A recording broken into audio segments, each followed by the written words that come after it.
वालेकुम। मेरा नाम सैयद वकार हुसैन शाह है और मैं आपको अपने यूट्यूब चैनल वकार वेल विशर में खुश आमदीद कहता हूँ और अपनी क्लास का आगाज़ सूरह निसा की आयत नंबर 61 से लेकर 63 तक करते हैं। तर्जुमा। उनसे जब भी कहा जाए कि अल्लाह ताला के नाज़िल किरदा कलाम की और रसूल सल्लल्लाहु अलैहि वसल्लम की तरफ आओ तो आप देख लेंगे कि ये मुनाफिक आपसे मुंह फेर कर रुके जाते हैं। फिर क्या बात है कि जब इन पर इनके करतूत के बायस कोई मुसीबत आ पड़ती है तो फिर ये आपके पास आकर अल्लाह ताला की कस्में खाते हैं कि हमारा इरादा तो सिर्फ भलाई और मेल मिलाप ही का था। ये वो लोग हैं कि इनके दिलों का भेद अल्लाह ताला पर बखूबी रोशन है। आप उनसे चश्मे पोशी कीजिए, इन्हें नसीहत करते रहिए और इन्हें वो बात कहिए जो इनके दिलों में गर करने वाली हो। सदक़ल्लाहुल अज़ीम। प्यारे बच्चों, आज की क्लास में एक्सरसाइज 9.1 क्वेश्चन नंबर 9 के पार्ट ए और बी को सॉल्व करेंगे। तो वीडियो को शुरू करने से पहले कमेंट सेक्शन में लाजमी बताएं कि आप हमारी वीडियो कहाँ से देख रहे हैं और आप किस कॉलेज में पढ़ते हैं। तो चलते हैं अपने क्वेश्चन की जानिब। क्वेश्चन नंबर 9 में हमने क्या फाइंड करना है? हमने टेंजेंट इक्वेशन फाइंड करनी है। हमारे पास जो डाटा गिवन है, हमारे पास एक पैराबोलिक इक्वेशन गिवन है हॉरिजॉन्टल पैराबोला की। वो आपके पास ये गिवन है कि y square is equal to 1x आ जाएगा और which makes theta with the x axis, यानी जो एंगल हमें गिवन है थीटा वो आपके पास आ गया 135 डिग्री। अब सबसे पहले पैराबोलिक इक्वेशन, अगर पैराबोलिक जो हॉरिजॉन्टल पैराबोलिक है उसकी अगर जनरल इक्वेशन आप देखें तो वो ये होती है y is equal to 4ax y square is equal to 4ax। इस चीज़ को हम क्वेश्चन नंबर 7 में डिस्कस कर चुके हैं कि बेसिकली जो c होता है, या पहले हम टेंजेंट इक्वेशन लिखते हैं, वो आपके पास ये होती है y is equal to M X plus सी।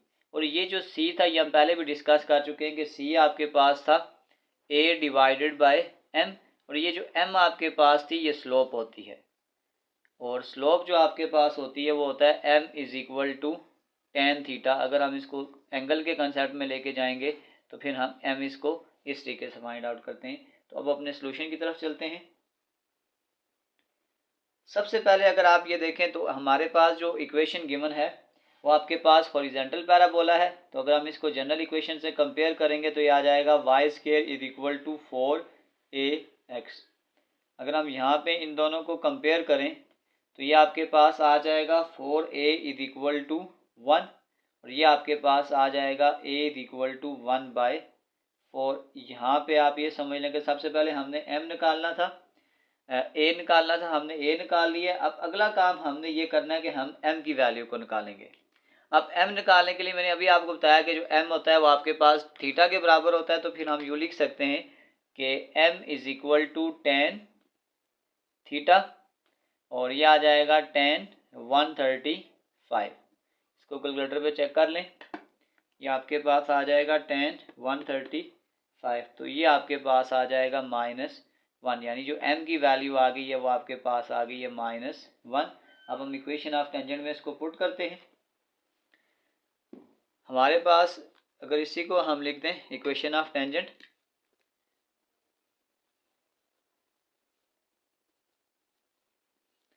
अब वो आपके पास बेसिकली क्या था, y is equal to M X plus C, और c की जगह हम लिख देंगे कि a डिवाइडेड बाय m। तो जो वैल्यू हमने निकाली है उसको हम यहाँ पे क्या करते हैं, सिंपल पुट कर देते हैं। तो ये अब आपके पास आ जाएगा m अब आपके पास आ गया -1 इंटू एक्स प्लस a आपके पास आ जाएगा 1/4 डिवाइडेड बाय m। तो ये आ जाएगा -1 आ जाएगा। इसको अगर हम फर्दर करेंगे तो ये आपके पास आ जाएगा -x और प्लस -1/4।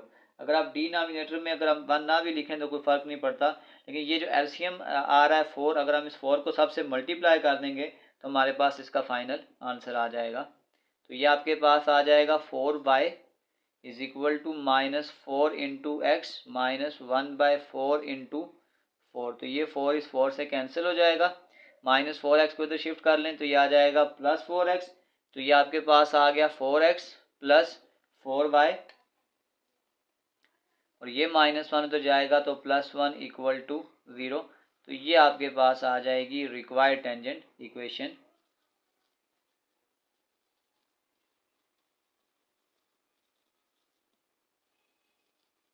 तो ये हमारे पास इसका फाइनल आंसर है। चलते हैं इसी के पार्ट बी की जानिब। बी, इसमें भी हमने क्या करना है, टेंजेंट इक्वेशन को फाइंड आउट करना है।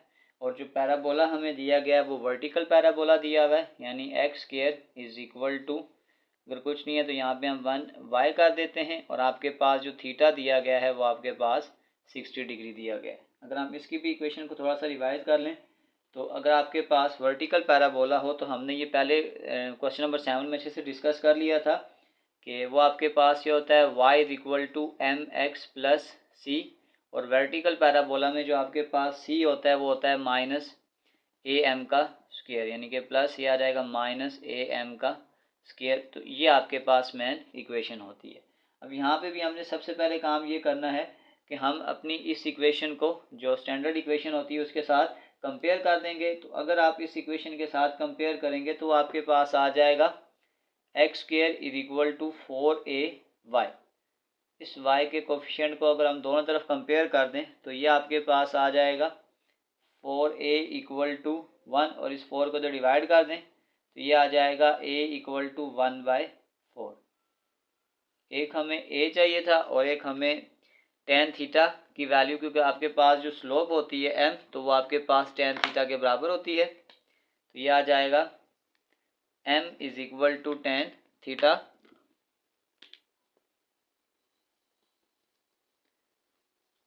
तो वैल्यू पुट कर दें, m is equal to tan theta आपके पास आ जाएगा 60 डिग्री। इसको कैलकुलेटर पे पुट करते हैं, आपके पास आ जाएगा 60 डिग्री। तो मेरे पास ये m इज इक्वल टू 1.73 है, और अगर आप इसको कैलकुलेटर पे अगर आप √3 लिखेंगे तो उसका सेम आंसर आता है। तो इसका मतलब मैं इस m की जगह, पॉइंट की जगह ये वैल्यू लिख लेता हूँ कि √3, ये हमने m की वैल्यू निकाल ली है। अब सिंपल हम इसको अपनी इक्वेशन में पुट करते हैं, equation of tangent line.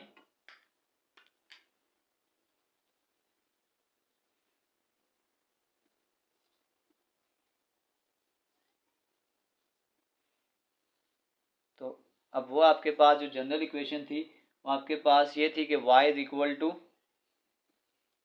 mx plus minus a m का स्क्वायर। अब इसमें अपना डाटा पुट कर दें, m आपके पास आ जाएगा √3 x as it is, minus a आपके पास आ जाएगा 1/4 m का स्क्वायर। तो ये आ जाएगा √3 का स्क्वायर।